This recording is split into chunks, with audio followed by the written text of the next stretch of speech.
પશ્ચિમ કચ્છ જિલ્લામાં નશામુક્તિ અંગે લોકોમાં જાગૃતિ ફેલાવવાના ઉદ્દેશ સાથે આંતરરાષ્ટ્રીય માદક દ્રવ્યોના દુરુપયોગ અને ગેરકાયદેસર તસ્કરી વિરોધી દિવસ નિમિત્તે ભુજમાં ભવ્ય વોકાથોનનું આયોજન કરવામાં આવ્યું.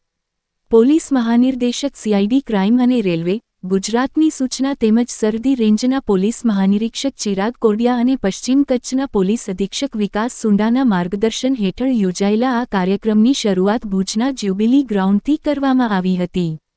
કાર્યક્રમમાં ભુજ સ્વામિનારાયણ મંદિરના સંતશ્રીએ આશીર્વચન આપ્યા હતા, જ્યારે ધારાસભ્ય કેશુભાઈ પટેલ અને ભુજ નગરપાલિકાના પ્રમુખ શીતલભાઈ શાહે નશાના દૂષણ સામે સમાજે એકજૂથ બની લડત આપવાની અપીલ કરી હતી.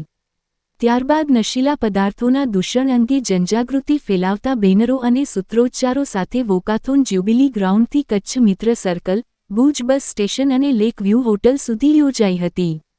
આ જાગૃતિ અભિયાનમાં શાળા અને કોલેજોના વિદ્યાર્થીઓ, પશ્ચિમ કચ્છ પોલીસના અધિકારીઓ અને કર્મચારીઓ, હોમગાર્ડ યુનિટ, બીએસએફના જવાનો તેમજ મોટી સંખ્યામાં નાગરિકોએ ઉત્સાહભેર ભાગ લઈ સમાજને નશામુક્ત બનાવવાનો સંકલ્પ વ્યક્ત કર્યો હતો.